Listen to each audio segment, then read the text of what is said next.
Things that we were thinking with. The following email exchange took place over the course of this month, November 2020. Our mood is subdued, strained.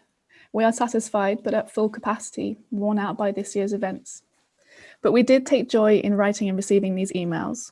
They helped us tie up some threads, loosen some others, capture some of our contemplations on paper, reflect on our time on the alternative education programme.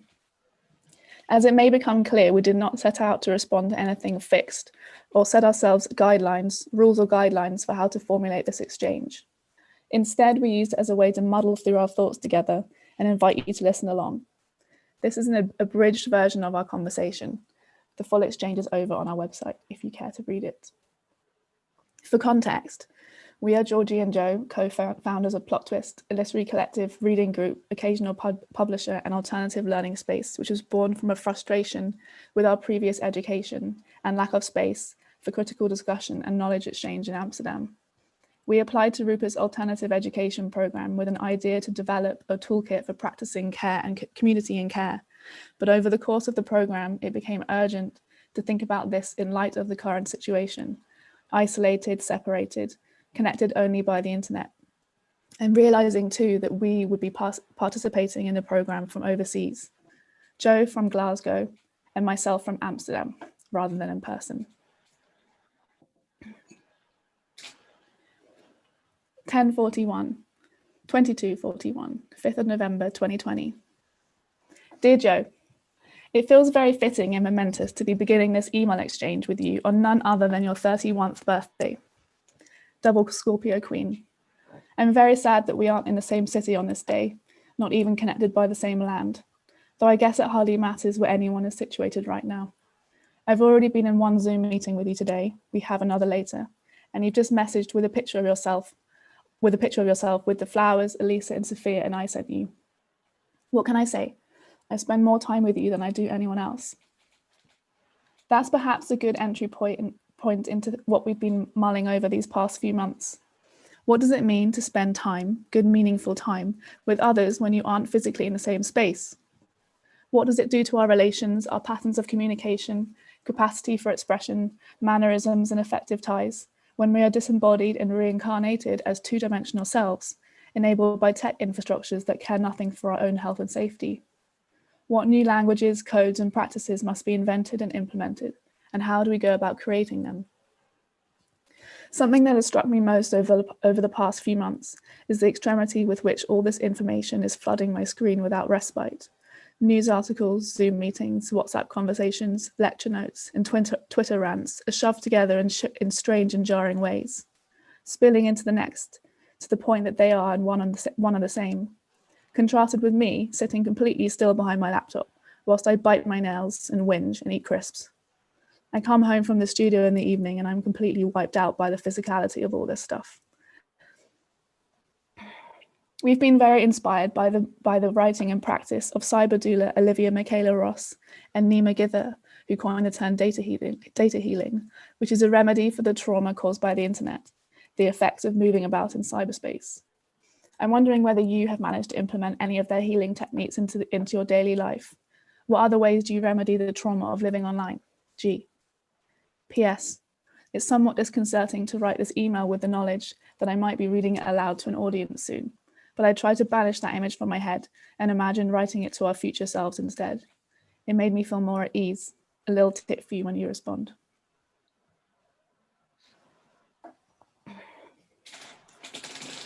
(1816) 12th of November. G. I've been thinking a lot about what Alice mentioned yesterday in her talk, asking what we miss in the pandemic/lockdown and what we would have wanted from technology in order to have made the experience better. I don't know if a robot hugging me would make me feel comforted. I think some sort of thin material coating we could have worn to filter out the virus and still actually have felt each other through. Although I think there's a certain romanticization of human interactions. I know that people touching me as they walk past, leaning over me, squishing me along so they can fit on a bench. A lot of it feels invasive and unwanted. I guess this brings us back to the idea of consent, which we are always being brought back to. it also loops back into the realization that what we miss is all very different. The question, how could technology help us in the pandemic, screams Google to me. In fact, let me Google the question. Answers. Allows for remote working, contact tracing, temperature monitoring, research for a vaccine, contactless deliveries. Not my initial line of thinking, which was, how can technology hug me? Which I also just Googled and look, cutecircuit.com/thehug-shirt. But yes, I am finding that I'm constantly coming online to my screen to endless possible answers in order to find salvation from those exact things.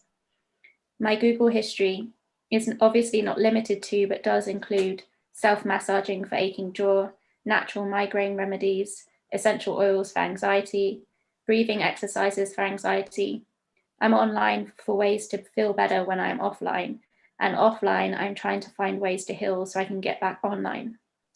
So coming back to what you asked, have I managed to implement any data healing techniques? I'd say in brief, no. I'm in an endless circling motion feedback loop. The image of a snake eating its own tail, or the Nokia snake eating, and then inevitably crashing into itself and having to start again. Similar to your email, in the time it's taken for me to write this one, we've messaged on 3 different WhatsApp groups, and we've joined the same Silvia Federici Zoom lecture. I just realized my new snake phone stand is watching me by the candle. It's in the photo. No wonder snakes are on my mind.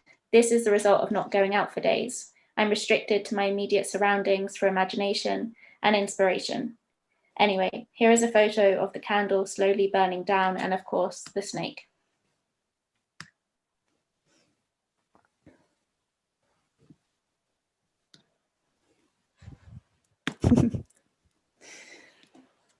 (1729), 16th of November 2020. Jojo, I agree with you on your point about the robot hug. I don't think a piece of technology simulated to squeeze me would ever quench that lack. I'm sure that there is tons of research on the chemical reactions that go off in your body when you make contact with something warm. But from my astutely unscientific and naive perspective, the warmth, metaphorical and physical, of a hug is always bound to the giver of the hug, squeezing someone I love tightly. Maybe I'm missing out on something here by keeping it a social problem and denying my bodily needs, but I prefer to hug my childhood teddy bear over a warm mechanical robot any day. Today, Jurgis, who shares my studio with me, was telling me about touchscreen technologies and how they use our fingers as electrical conductors to charge the interaction. So we are effectively charging the phones and tablets with our own bodies. I'm thinking back to an app I had on my first smartphone, which I used to communicate with a long distance ex. It had a blank display, but when we were both in it, we could see where we were each touching the screen with our fingertips. It felt very corny at the time, and I know I would find it even more corny now. Seeing my partner's fingers move across a screen, 1, wasn't very comforting at all, and 2, brings me back to the same question. What is it with this incessant drive to replicate the sensation of touch using technology? I don't think that should be the goal. It's not surprising that capitalism exploits our weaknesses, and longing is certainly one of them, but trying to simulate hugs and direct touch is not the way to treat loneliness or solitude. Can't we find other more exciting ways of spending time together apart that doesn't involve replicating physical interactions? On that note, I'm logging off for the evening to knit my scarf and watch Keeping Up with the Kardashians. Love you.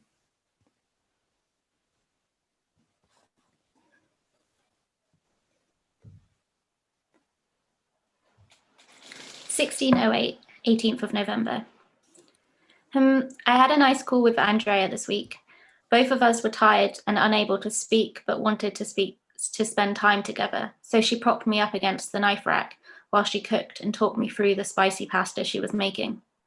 This is probably another example that replicates the physical way of being together, but the screen mediation definitely made me feel more comfortable taking a back seat and just observing. I was under my duvet the entire call. This week, I've been trying to think through ideas of technology, pedagogy, and boundaries after rereading Matteo Pasquinelli's piece, 3,000 Years of Algorithmic Rituals, where he says, Machine learning emerges from grids that continue ancient abstractions and rituals concerned with marking territories and bodies, counting people and goods.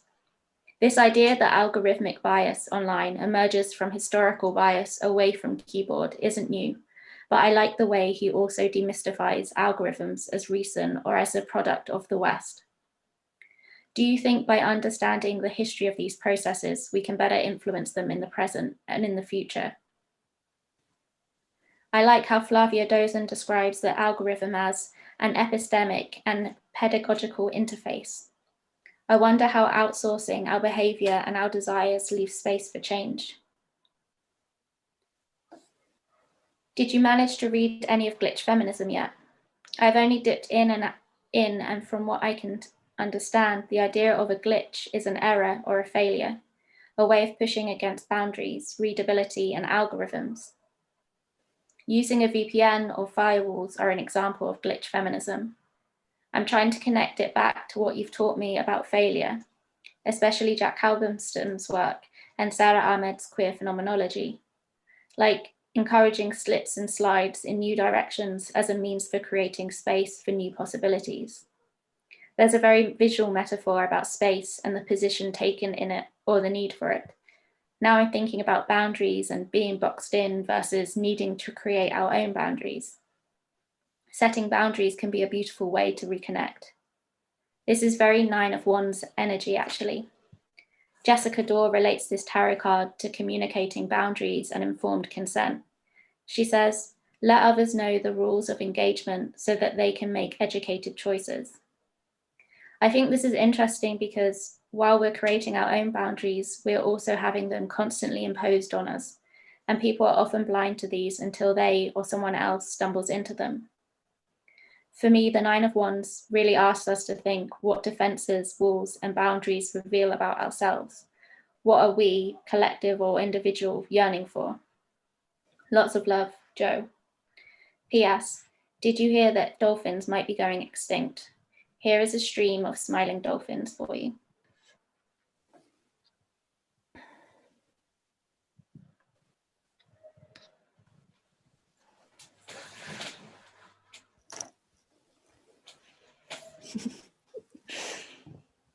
(17:30, 19th of November 2020).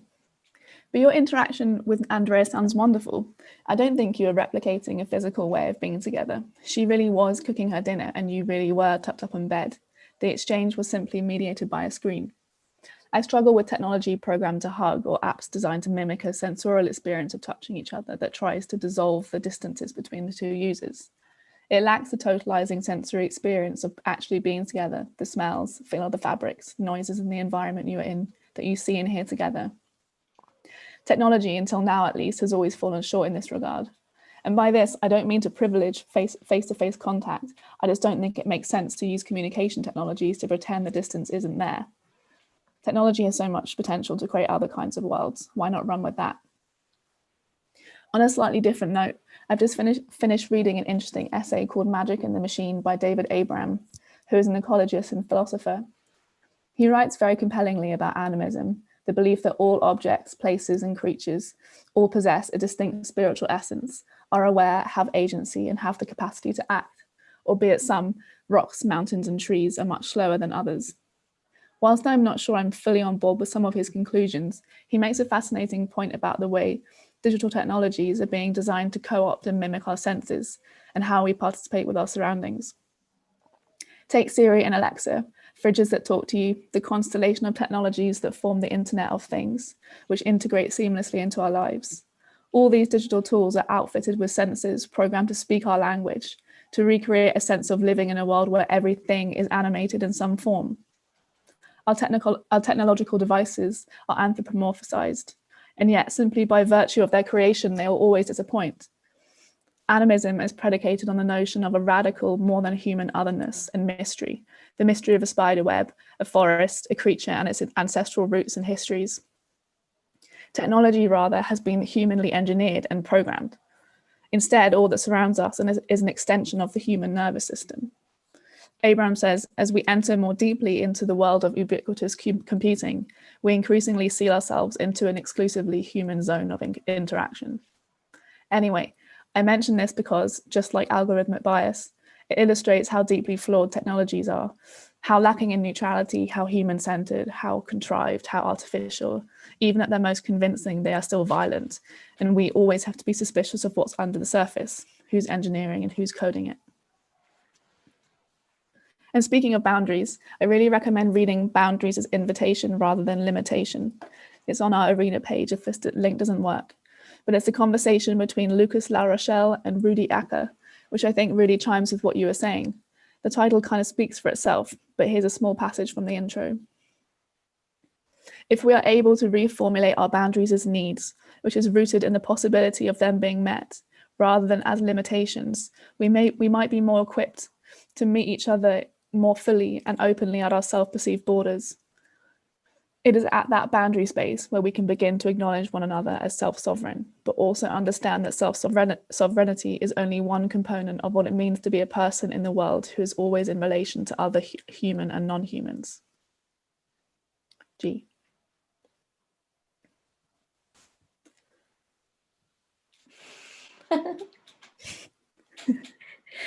(2039) 19th of November.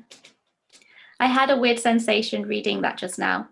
It's the first email from you that I can't read in your usual tone of voice. I'm intentionally going to write this instantly and in one go because I want you to hear it in my voice. We haven't heard each other's voice in over a week. The text suggestion of otherness or trying to decipher something in terms other than our own. I don't know if that's possible for me. I can only learn in connection to things I already have some grasp, intimacy, understanding of. I learn by getting familiar with things. I was speaking with Cloud, Sarah's housemate, yesterday about ways we can program ourselves to use our vagus nerves, or how to get rid of intrusive thoughts. Thinking of ourselves as machines. I feel like I'm always returning to Oliveros and her book, Software for People. What tools do we have at our disposal to make things better for ourselves?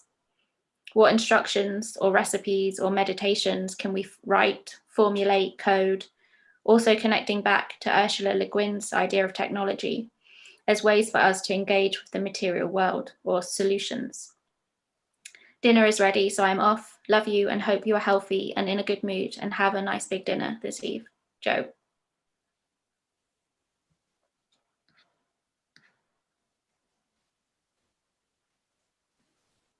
This is an Animal Crossing reference for any of you Animal Crossing fans.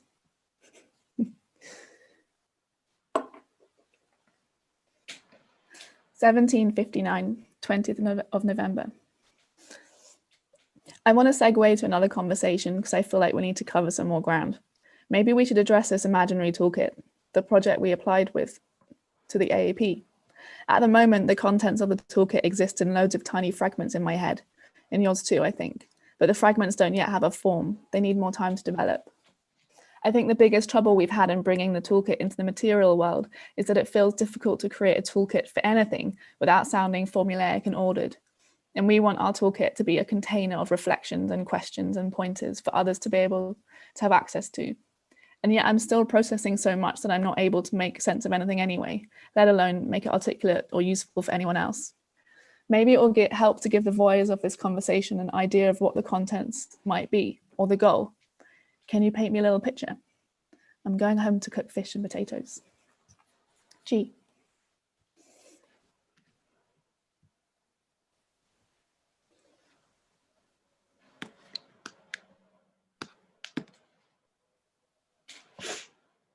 (1316), 23rd of November. Okay, here is my drawing of a toolkit, and sadly I don't have any paints. I keep being reminded about AEP and the presentation title, Things That We Were Thinking With, and things to me suggests a toolkit. I'm thinking about the importance of a toolkit rather than the toolkit, the implication that there's multiple readings, visions, drawings, etc. possible, not only in the sense of different objects, but also the subjectivity of each object. I think we must be positioned in, within, inside, underneath, around a toolkit. This makes me feel less scared of being articulate and gives more room for us being playful and situated very much in our own bodies, avatars, lives. Maybe we scared ourselves by saying we wanted it to be useful outside of plot twist. For Ursula Le Guin's Carrier Bag Theory of Fiction, the quote, "This influential essay opens a portal to terra ignota, unknown lands where the possibilities of human experience and knowledge can be discovered anew." I think if a carrier bag or toolkit is some form of a vessel to bring energy home, whatever home is to be understood as, then the purpose role must be connected to sharing, redistributing, and educating, as well as collecting and containing. It's for bringing things together and learning for them, or making them not only useful and used, but also known to be useful and used. This sounds like consciousness raising. One thing I was thinking about after your email was Caroline Cinder's feminist dataset, and questioning what could a feminist but also queer internet be. I think even through this email exchange, we are learning that conversation is a very important tool for us. So perhaps in our toolkit, we can also think, oh, we could have these emails, questions, prompts, perhaps also conversations or interviews. Shall we interview our AEP classmates, sent out feeders and tutors, or ask for their feedback? That feedback, along with the feedback Tout already asked us to write on our experience with various platforms, interfaces, and websites, that can all go in a toolkit. Does this help? Does it relate to how you've been picturing or maybe thinking about a toolkit? P.S. I have overused the terms think, thinking, thoughts 18 times. P.P.S. Sorry for the perhaps unreadable colours, but dense black text looked equally uninviting to read. Kisses. Oh yeah. Hello. 1748, 23rd of November. Yes, Ursula K. Le Guin. Before the tool that forces energy out, we made the tool that brings energy home, she says. I also dislike the idea of taking up a little bit of space online with our toolkit to deposit and redirect to potentially counterproductive tools, resources, and energies for ourselves. And that isn't part of the Mark Zuckerberg empire. Not to say that it won't be circulated via Facebook's platforms, but at least its postcode will be independent. And perhaps, at the very least, it will become a space for us, i.e. you and me and other pals from our plot twist galaxy, to commune sometimes.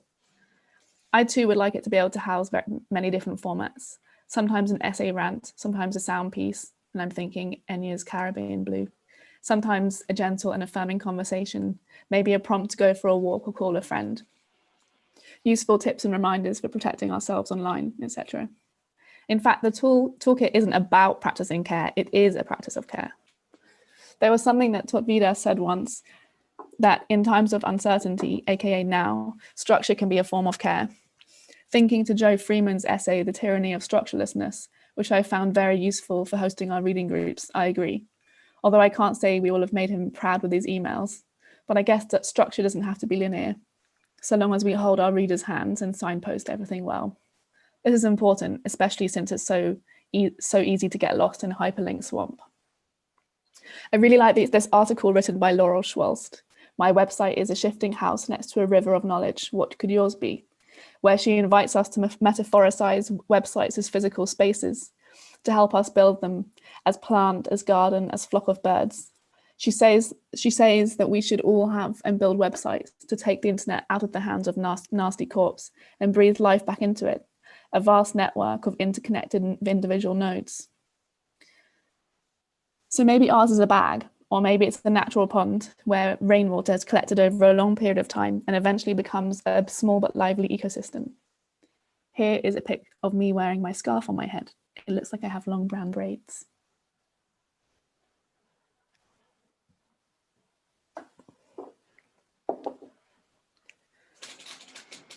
(12:03, 24th of November). Another full circle. When we first started to write our application for AEP and come up with proposals, we talked about gardens. Connected actually with December's plot twist reading, there's an article titled A Toolbox for His Work, which talks about Derek Yarman's cottage and garden. The title doesn't get discussed in the piece, so I'm not bothering to link, but I'm interpreting it not only that as a toolbox or toolkit for his work, as in a means for him to work and practice, as well as build a practice and build work, but also now for people to be inspired and learn from him too. These emails have been really nice to write. They have given me space, purpose, and time to think with, and I hope we continue beyond AEP. Please read this email as a gestural squeeze and appreciation as well as care. Kisses. Thank you for listening. The full transcript will be up on this website, plottwist.netlify.app, where we will be slowly but surely gathering, sharing, and reflecting on more tools. We hope you enjoy the other residents' work, and thank you to Rupert, Torkvidas, and all our classmates. Thank you.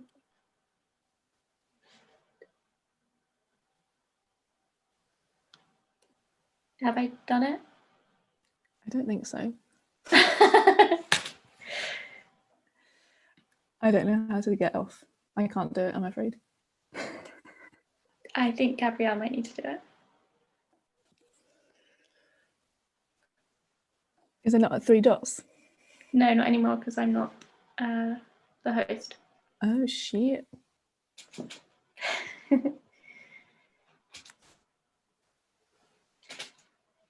I hope no one's watching.